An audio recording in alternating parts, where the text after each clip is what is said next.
Gimana sih nih? Kameramennya bikin bocor aja. Coba bayangin, besok tiba-tiba nih satu Indonesia sepakat kalau misalkan uang 100.000 itu udah gak ada nilainya lagi. Pakai beli kopi, beli nasi padang, gak bisa. Isi bensin, apalagi gak usah ditanya deh. Nah, kira-kira kenapa tuh? Padahal bentuknya masih sama, warnanya juga masih sama, nominal yang tercatat juga masih sama. Yang berubah itu satu, kepercayaan. The question is, uang itu sebenarnya beneran berharga nggak sih? Atau selama ini kita cuma percaya kalau uang itu berharga?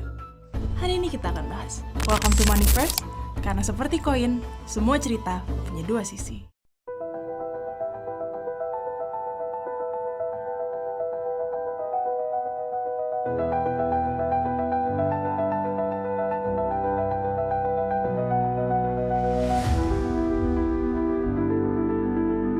Sebelum ada uang, manusia itu juga udah melakukan sebenarnya jual beli. Mereka udah berdagang, mereka udah mencari untung. Tapi yang mereka lakukan adalah barter. Mungkin teman-teman udah cukup familiar nih dengan sistem barter ini ya. Mereka punya ayam misalkan, terus ditukar sama beras. Atau mereka punya gandum, ditukar sama ikan. Kelihatannya sebenarnya simple ya, kayak ya udah apa yang gue punya bisa gue tuker sama apa yang lo punya. Tapi it's not that simple. Coba bayangin kalian pengen punya sepatu nih, terus kalian punyanya kambing. Pas kalian datang nih kucuk ke orang yang punya sepatu, ternyata dia butuhnya beras. Berarti kambingnya harus ditukar dulu sama beras, baru kalian bisa dapat sepatu. Ribet kan?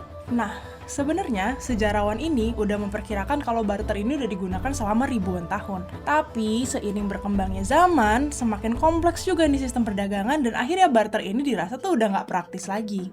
Intinya, makin maju sebuah peradaban, makin jelas nih kelihatan kalau barter itu udah nggak lagi bisa digunakan.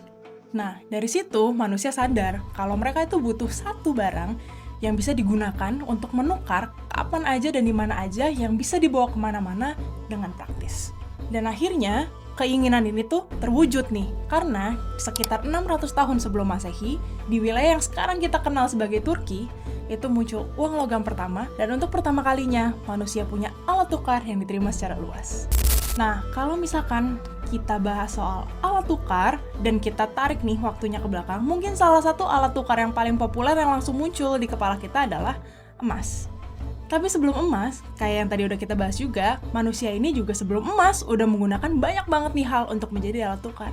Dan akhirnya, kenapa nih emas yang menang sebagai alat tukar yang diterima secara global? Ternyata jawabannya simpel banget, karena emas itu nggak gampang dipalsuin. Selain itu, emas juga nggak gampang rusak, nggak gampang karatan. Intinya daya tahannya ini cukup lama, jadi bisa disimpan untuk jangka panjang. Dan selama ribuan tahun berikutnya, akhirnya emas dan juga perak sih sebenarnya, ini menjadi standar kekayaan yang diterima secara global. Mulai dari kerajaan-kerajaan di Mesir kuno, kerajaan Romawi, sampai di Asia sekalipun, emas ini menjadi sebuah standar kekayaan nih. Dan emas ini selalu muncul di cerita yang sama, yaitu soal kekuasaan.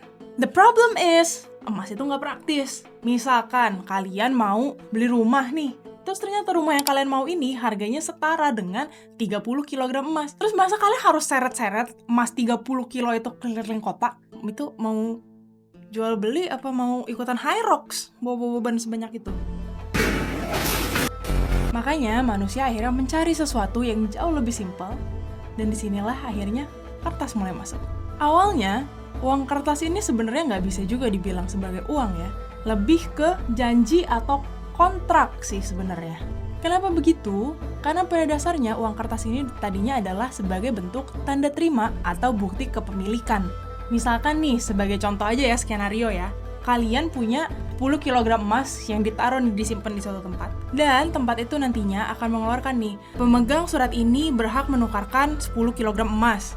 Kayak gitulah intinya, kertas ini adalah sebuah bukti tanda terima yang bisa dibawa kemana-mana, dan gampang banget untuk nunjukin kalau nih loh gue beneran punya nih emas 10 kilo, misalkan seperti itu. Akhirnya apa? Orang-orang mulai males nih untuk bawa emas fisiknya, karena bawa kertas ya jauh lebih simpel, bisa dilipat, bisa ditaruh di kantong, diselipin di mana kek, lebih simpel lah intinya untuk dibawa dan lebih praktis. Dan juga semua orang itu tahu kalau kertasnya ini bisa ditukar jadi emas kapan aja. Jadi dulunya ini, uang kertas itu bukan ditentukan dari nilainya, tapi dari berapa banyak emas yang dipegang dan dipercayakan di dalam bukti kepemilikan berupa kertas itu tadi ya. Nah, konsep ini pertama kali muncul itu sekitar abad ke-11 di Tiongkok. Para pedagang ini mulai menggunakan surat bukti kepemilikan itu supaya mereka tuh nggak harus lagi bawa-bawa koin atau bawa-bawa emas dalam jumlah besar, karena mereka melakukan perdagangannya, jual belinya juga dalam skala yang lumayan besar kan. Dan selama ratusan tahun, ternyata sistem ini terbukti cukup efektif nih dan bisa diterima oleh masyarakat luas secara global nih di seluruh dunia. Dan akhirnya, inilah turning point-nya. Karena manusia mulai menemukan kemampuan untuk membuat uang. Sekarang kita coba lompat jauh nih ke tahun 1944. Ini di sini Perang Dunia Kedua itu baru aja selesai, dan di sebuah tempat bernama Bretton Woods, Amerika Serikat, lahirlah sistem keuangan global baru, di mana dolar menjadi pusat keuangan dunia karena dolar ini dijamin oleh emas. Tapi, kalau misalkan kalian nonton nih episode sebelumnya tentang dolar, kalian pasti ingat ada satu nama, yaitu Richard Nixon. Di mana di tahun 1971, Nixon ini memutuskan hubungan antara dolar dengan emas. Di mana dolar nggak lagi nih dijamin sama emas dan dia berdiri sendiri. Dan sejak saat itu, dunia ini masuk ke era baru dengan sistem keuangan baru, yaitu sistem fiat money. Dalam konsep fiat money, uang ini nggak lagi dijamin oleh emas, atau perak, atau aset fisik apapun itu yang lainnya. Tapi cuma dijamin oleh satu hal, yaitu kepercayaan. Dan kalau dipikir-pikir sebenarnya konsep ini crazy enough, karena yang membuat itu berlaku adalah karena semua orang, majority of people percaya kalau kertas itu nilainya segitu. 100.000 ya nilainya 100.000 gitu.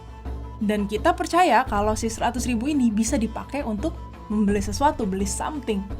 Jadi, selama kepercayaan itu masih ada, sistem ini akan terus berjalan. Sekarang kita geser lagi nih ke awal tahun 2000-an, di mana perbankan digital ini mulai berkembang. Dan artinya apa? Uang ini mengalami perubahan lagi nih. Tadinya dari barang-barang aset fisik, mulai dari garam, gandum, beras, dan lain-lain sebagainya, koin emas maupun logam perak, ke uang kertas, dan sekarang menjadi aset digital. Dan kalian percaya nggak kalau misalkan gue bilang, sebenarnya mungkin sebagian besar uang yang ada di dunia ini nggak bener-bener dicetak? Kenapa? Mules. Si syuting begini, kameramen gue gimana? Terus udah dia nggak masuk lagi, Mas. Hah? Maksudnya gimana?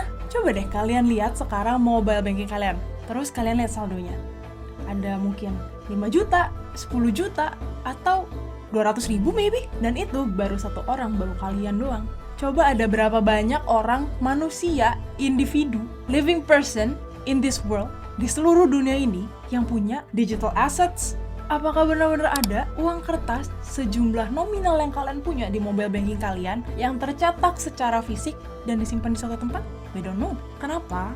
Karena sebagian besar uang modern hanyalah angka, data, catatan digital, angka yang pindah dari satu layar ke layar yang lain, dari satu rekening ke rekening yang lain.